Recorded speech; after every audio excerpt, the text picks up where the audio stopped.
네, 설교 본문은 참 인간적으로 이런 실수가 나왔습니다.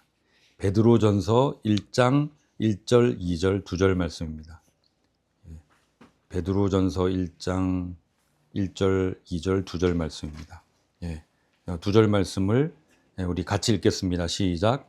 예수 그리스도의 사도 베드로는 본도, 갈라디아, 갑바도기야, 아시아와 비두니아에 흩어진 나그네 곧 하나님 아버지의 미리 아심을 따라 성령이 거룩하게 하심으로 순종함과 예수 그리스도의 피 뿌림을 얻기 위하여 택하심을 받은 자들에게 편지하노니 은혜와 평강이 너희에게 더욱 많을지어다. 아멘. 이 본문을 가지고 방향성과 관계성으로 증명되는 정체성.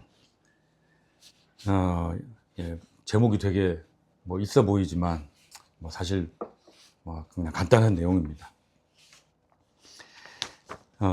그 빅토르 위고의 소설 레 미제라블에 나오는 그 장발장, 여러분들 다 기억하실 텐데요. 이 사람은 빵을 훔친 도둑이었습니다. 생활고지만 어쨌든 빵을 훔친 도둑이에요. 그리고 탈옥을 시도했던 죄수였습니다. 그리고 자기도 그렇게 인식하죠. 자기를 거기에 보면 나오죠. 24605번 해가지고 죄수 번호를 부릅니다. 이름이 없어요. 죄수 번호를 그렇게 부릅니다. 근데 이 사람이 어떤 지역 성당에 가서 이제 호의를 받고 어디 들어가서 묵을 데도 없고 그런데 그 미리엘 주교가 그 사람을 받아줘서 거기서 묵었는데 이 사람이 거기에 자기를 대접해줬던 식기가 이제 은 식기였던 거예요. 그래가지고 그걸 챙겨서 이제 밤에 도망을 갔습니다. 딱 봐도 이상하죠. 행색이나 그런 게. 그래서 경찰한테 잡혔고 수상하다 그래가지고 이제 잡혀온 거죠. 내가 받은 거다 그러니까 이제 그 성당으로 온 거예요. 딱 왔더니 그 미리엘 주교가 뭐라고 얘기하냐면 내가 준 게 맞습니다. 그렇게 얘기하죠. 내가 이 사람한테 준 게 맞습니다. 아니 근데 왜 그것만 가져갔냐? 이 은촛대도 줬는데 왜 이건 안 챙겨갔냐? 그러면서 은촛대까지 챙겨주는 거예요. 이렇게. 그 일을 겪고 이 사람은 큰 혼란에 빠집니다. 도대체 모든 사람이 나는 죄수고 그리고 가석방 형태로 갔기 때문에 지금 그 지역 어떤 그 지역을 벗어날 수도 없고 전부 딱 보고 나를 일자리도 주지 않고 너무 어렵게 대하는데 인간 취급도 하지 않는데 이분은 내가 그걸 들고 도망을 갔는데도 그걸 다 내줬어요. 저놈 도둑놈 잡아라 이게 아니고 내가 준 게 맞습니다. 내 거짓말에 호응을 해주고 심지어 더 줬어요. 은촛대까지 준 겁니다. 이렇게. 그리고 그 사람은 평생 그 이제 은촛대를 켜놓고 자기가 받은 은혜, 자기가 받은 그 용납을 기억하면서 살게 되죠.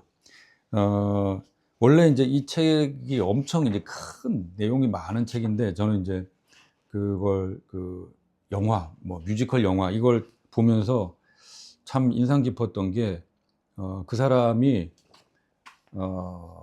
이 사랑을 받고 혼란에 빠집니다. 그러고는 나는 도대체 누구냐? 그걸 절규하듯이 노래를 불러요. 그건 이제 뮤지컬 영화니까 그렇겠죠. Who am I? 그러면서 그 노래를 부릅니다. 내가 누굴까? 도대체 나는 누군가? 그러니까 이제 자기를 죄수로 대했던 사람들에게는 반발심이었지만 도대체 이 사람은 내가 이런 사람인 줄 아는데 심지어 자기 걸 훔쳤는데도 나를 이렇게 대해주다니 난 도대체 어떤 사람으로 살아야 되나. 이제 구원, 용납을 경험한 거죠. 그리고는 이 사람이 이름을 아주 이쁜 이름으로 바꿉니다. 마들렌.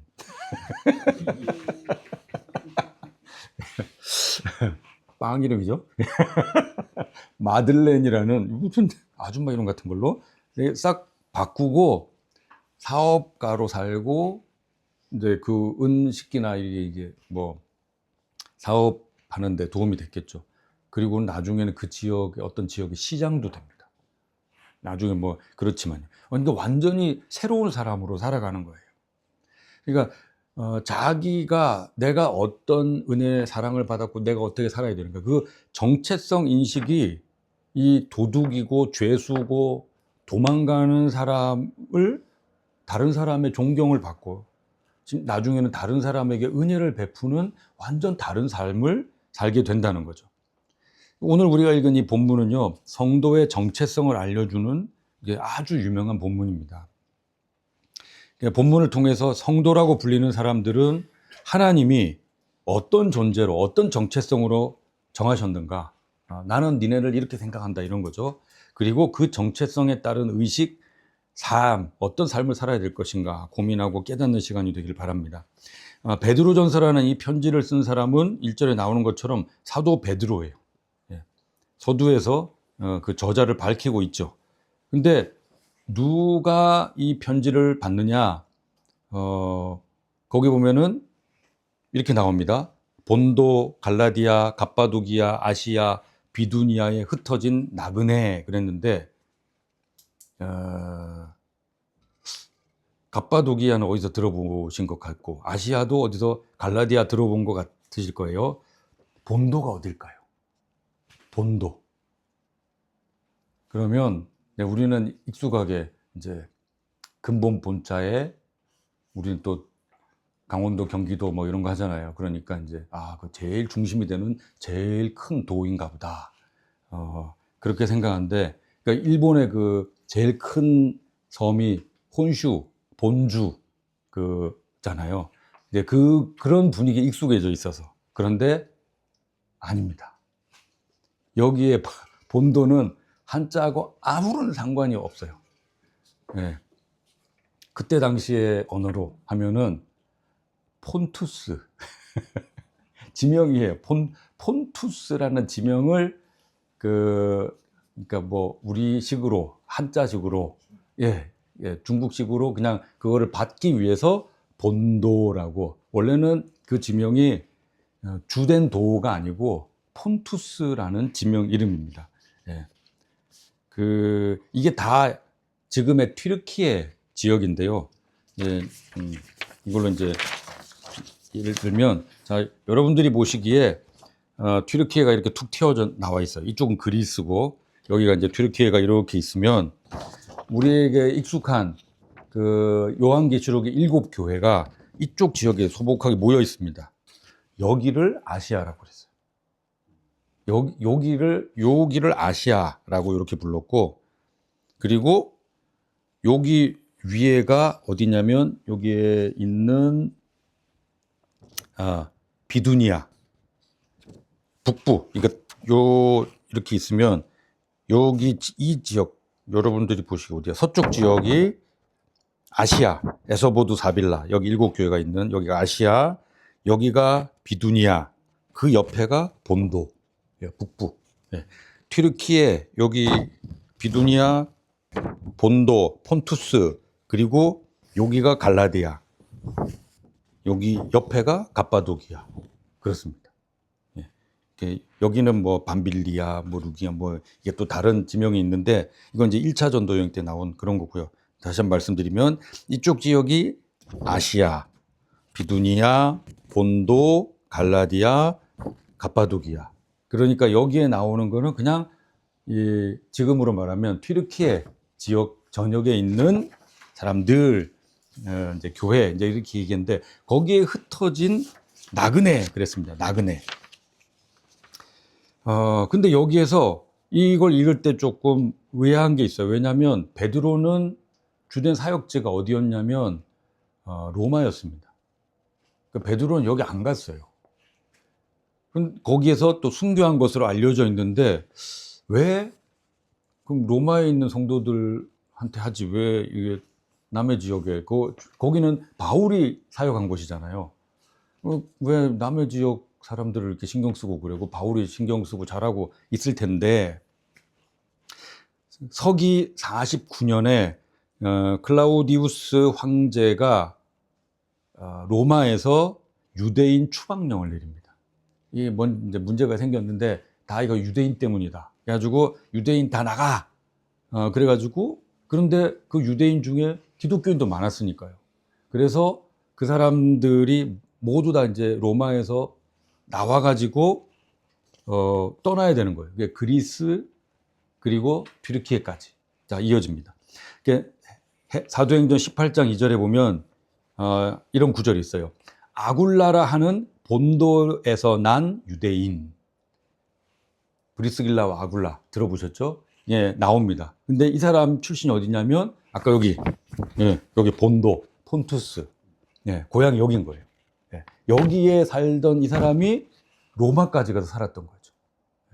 그 자기 부인 브리스길라고. 그러니까 아굴라라 하는 이 폰토스에서 출신 그 튀르키 북쪽에 있는 그 유대인이 글라우디오, 성경에는 그랬는데요. 이게 클라우디우스 황제입니다. 글라우디오가 모든 유대인을 명하여 로마에서 떠나라 한 고로, 이게 서기 49년의 일이죠. 그가 그 안에 브리스길라와 함께 이달리아, 로마로부터 새로 온지라. 어디로? 고린도로.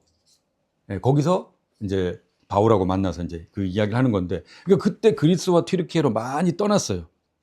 근데 거기에는 이미 바울의 영향으로 이제 교회들이 세워져 있는데 이 사람들이 거기서 또 이제 그 떠돌이처럼 나그네처럼 이렇게 거기 가서 거하면서 보니까 바울이 세워놓은 교회들이 그 영향권으로 세운 교회들이 있어서 거기서 함께 신앙생활을 하고 있었던 거죠. 근데 그때는 네 교회 내 교회가 없었습니다. 이 목사 성도 저 목사 성도라는 개념이 없었어요. 다 그냥 지역을 넘어서서 하나의 교회. 그 지역에 가서 혹시 예수님 믿는 사람 있습니까? 몰래 어떻게 해가지고 그 사람들 만나서 함께 신앙생활하고 이제 그런 거였기 때문에. 그런데 또 서기 64년 네로의 기독교에 대한 박해가 이제 본격화되죠. 그때 바로 이 무렵에 베드로도 순교했을 것으로 그렇게 알려져 있습니다. 그런데 그때뿐만 아니고요. 그 이후로 90년경에 도미티아누스 황제가 내가 신이니 나를 숭배해라 이렇게 했거든요. 이제는 딴 거 숭배하지 말고 나를 숭배해. 90년에 그랬고 또 240년경에는 데키우스라는 황제가 모든 로마 시민, 로마 제국 사람들은 제사를 다 지내야 된다. 제사를 다 지내고 근데 그 집에서 알아서 지내는 게 아니고 다 신전에 와서 제사를 지내야 돼요. 참석을 해야 돼. 그러면 제사 증명서를 줘. 자, 이제 제사 지냈어? 자, 나갈 때 하나씩 받아. 제사 증명서가 없으면 벌을 받아요. 처벌을 받아. 그러면은 기독교인들이 처벌을 받을 거 아니에요. 신전 안 갈 테니까. 그래서 전국적으로 조직적으로 박해를 시작한 게 240년 데키우스 황제. 290년에 디오클레티아누스는 이제 공식적으로 예배 금지, 교회당 건물이라고 생긴 거 다 때려 부수고, 그 다음에 목사라는 사람들 다 체포하고, 그런 본격적인 가장 강력한 박해를 시작한 게 290년 경부터 콘스탄틴. 예, 그 기독교 공인이 이루어지기까지 303년 그때까지 약 10년 넘게 어마어마한 이제 핍박이 있었습니다. 그러니까 지금 이 무렵 서기 49년 이후에 사람들이 쫓겨가지고 거기 갔을 그 무렵부터 이 4세기 초 그 무렵까지 사람들이 계속 그 핍박이 생길 것 같으면 또 도망가고 그런 일들을 계속해서 했던 거죠. 그래서 이 베드로전서가 로마 전역에서 이게 떠돌면서 핍박을 받는 성도들에게 꾸준히 읽혀졌던 겁니다. 베드로는 이제 이 본문에서 성도를 두 가지로 부릅니다. 이게 이제 성도의 정체성인데요. 첫 번째는 나그네입니다. 나그네. 이 나그네라는 단어가 베드로전서에서 가장 중요한 단어고 성도의 정체성을 이해하는 데 이제 필요한 단어인데, 근데 조금 번역에 아쉬움이 있습니다. 왜냐하면 이 나그네 그러면은 어떤 이미지인가요? 나그네. 네, 집이 없고 여행자라는 의미가 많아요. 떠돌이.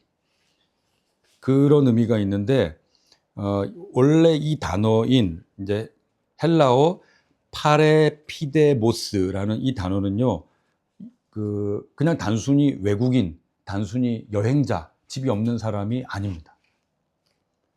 누구냐면 원래는 어떤 의미냐면 원래 소속이 아닌 곳에서 사는 사람 이런 뜻이에요. 우리한테 익숙한 표현을 하면 체류인, 영주권자. 그게 제일 와닿죠. 영주권자.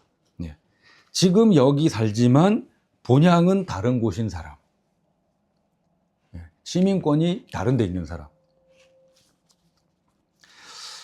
그냥 살 때는 이 사람이 시민권자인지 영주권자인지 모르죠. 그런데 결정적인 순간에 다르게 살 수밖에 없어요.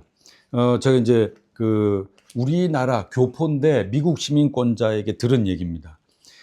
미국에서 오래 살다 보면 시민권을 갖고 사는 게 좋으니까 이제 시민권을 이제 받으려고 이제 심사를 하는데 그 면접을 본대요. 뭐 시험도 보고 그러는데 면접을 볼 때 마지막 질문이 뭐냐면 미국과 한국이 전쟁을 한다면, 지금 이제 한국 출신이니까 미국과 한국이 전쟁한다면 어느 편을 들 거냐, 그게 질문이래요. 어떻게 하시겠습니까? 중국 편. 탈락입니다. 이렇게 되는 거죠. 예. 근데 이제 그 순간에 나는 지금 시민권을 따야 되잖아요. 그러니까 시민권을 따려면 당연히 미국 편을 들겠습니다. 속은 아니더라도 이렇게 답해야 되는데 그 순간에 또 정직하게 저는 한국 편을 들 수밖에 없겠습니다. 그러면 저 애국자다 하고 하지 않고 탈락. 예. 그렇게 떨어진 사람을 시민권을 얻은 사람이 봤다고 합니다. 이분은 속은 그렇게 대답하고 싶어도 지금은 따야 되니까 이제 그랬는데, 자기가 같이 시험 보던 어떤 사람은 한국 편입니다 그래가지고 떨어졌대요. 네. 우리나라에서도 똑같거든요. 영주권을 만약에 이제 가진 사람이 있다, 외국인들이 있다. 그러면 자 미국 시민권을 가진 한국 교포들 잘 생각해 보세요. 그러니까 시민권이 없어, 영주권이야. 영주권 가지고 있으면 주기적으로 이제 나와야 되죠. 이렇게 나와서 이렇게. 그리고 이제 이걸 해야 돼요. 이게 저 사람이 처음에는 이게 시민권자인지 영주권자인지 몰라요. 당신 시민권 있어 없어 이게 캐묻기 전까지는 모르는데, 주기적으로 저 사람은 비행기 타고 한국에 갔다 와. 그러면 저 사람은 영주권자구나. 왜냐하면 시민권자가 하지 않는 일을 하고 있으니까. 그런 거죠. 그리고 그 사람들은 자기들끼리 모여요. 왜냐하면 누구 사정은 누가 안다고. 좀 아쉬운. 그리고 자기들끼리 정보 교환하고 뭔가 불이익 당하는 거 서로 도와주고, 그렇습니다. 그런데 결정적인 순간에 어떤 일이 생겼다. 그러면 자기의 나라, 내 조국을 우선하는 그런 일을 하겠죠. 성도는 바로 이런 사람이란 겁니다. 이 땅에 살지만 이 땅에 속하지 않은 사람. 이 땅에 속하지 않은 사람. 천국 시민권을 가진 사람이다. 그렇게 사는 사람이란 거죠. 이 세상의 가치관에 순응하지 않고 천국 가치관과 상충되는 것은 없는가. 그것을 점검하면서 사는 사람. 그러니까 이 세상의 가치는 돈과 명예, 쾌락 이런 걸 추구합니다. 그런데 천국 가치는 어떤 겁니까? 희생, 사랑, 나눔. 그러면은 이 세상의 가치로 사는 사람들 입장에서는 저 사람 왜 저래? 왜 저렇게 바보같이 살아? 악착같이 살아도 지금 될까 말까인데 저 사람은 결정적인 순간에 저렇게 헐렁하게 사네. 사람은 괜찮은데 좀 허술해. 이제 이런 평가를 받는 거죠. 그런데 그런 평가를 받을지라도 그렇게 사는 건 천국 시민권자이기 때문에 결정적인 순간에 그쪽으로 가는 겁니다. 이 땅의 이 땅 시민권자들의 눈에는 저 좀 이상한 짓 한다, 우리가 안 하는 짓을 한다 보일 수밖에 없어요. 그렇다면 내 입장을 바꾸면 그런 가치가 없고 그렇게 살지 않는 사람은 그러면 누구냐? 성경에서 말하는 나그네가 아니라는 거죠. 천국 시민권을 갖고 있지만 이게 이제 우리 조국으로 돌아갈 때까지, 본향으로 돌아갈 때까지 잠시 이 땅에 사는 그 이 땅 영주권자, 체류인이 아니라 그냥 자기도 모르게 어느 순간에 이 땅의 시민권, 천국 시민권을 버리고 이 땅 시민권을 가진 사람이 된다는 겁니다. 그래서 이 나그네라는 이 단어, 참 중요한 개념인 것 같습니다. 두 번째는 택하심을 받은 자 그랬습니다. 2절 있죠. 택하심을 받은 자. 이 택하심을 받은 자는 우리가 나그네로 살아야 된다 그랬는데 나그네로 살게 만들어주는 거죠. 예. 나그네를 나그네 되게 만드는 그 정체성이 바로 하나님의 택하심을 받은 자라는 겁니다. 하나님의 택하심, 이거는 내가 원해서 받을 수 있는 게 아니에요. 막 간절히 원하니까 하나님이 아이고 네가 목소리가 제일 크다. 그래. 이렇게 하나님이 택해 주시는 게 아니고 거기 나와 있습니다. 하나님의 미리 아심을 따라 성령님이 거룩하게 하시고 예수 그리스도의 죽으심으로.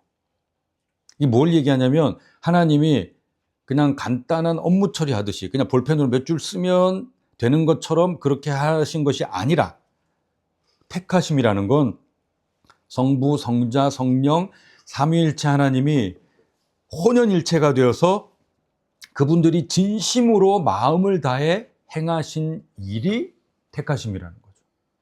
이게 지금 하나님은 아시고 성령님은 거룩하게 아시고 예수님은 이렇게 따로 업무가 착착착착 나눠져서 뭐 이게 이런 개념이 아니고요. 이 삼위일체 하나님이 정말 하나로 한 마음으로 정말 정성을 다한 그 일, 그것이 택하심이라는 겁니다.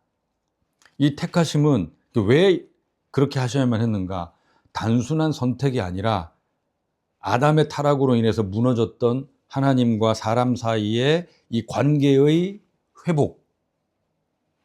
회복이고, 그러니까 이제 여러분 한번 생각해 보세요. 만약에 맨 땅에 건물을 짓는 게 쉬운지 아니면 그냥 박살이 나가지고 엉망이 된 그 건물을 다 치우고 다시 짓는 게 쉬운지. 아무것도 없는 게 짓는 거 훨씬 쉽죠.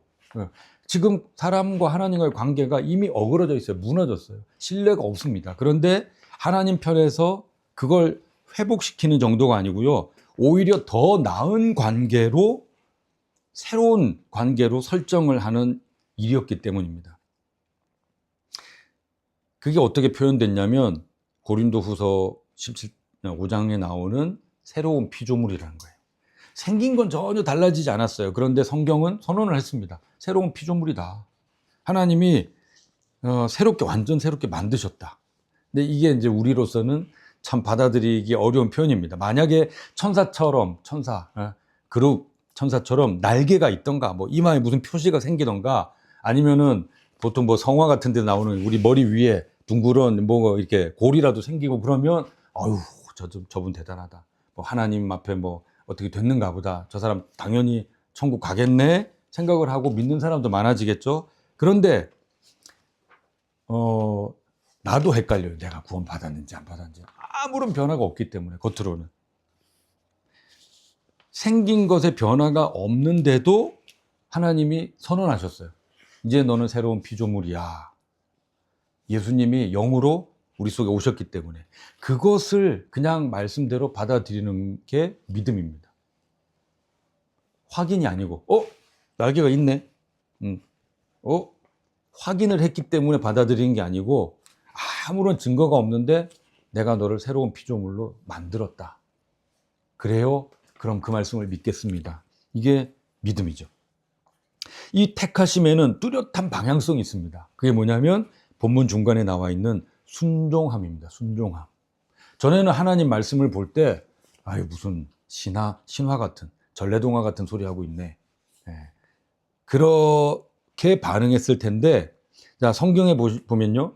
아브라함은 하나님 말씀을 들었을 때 아무런 증거나 표시가 없는데 본토 친척 아비집을 떠났어요.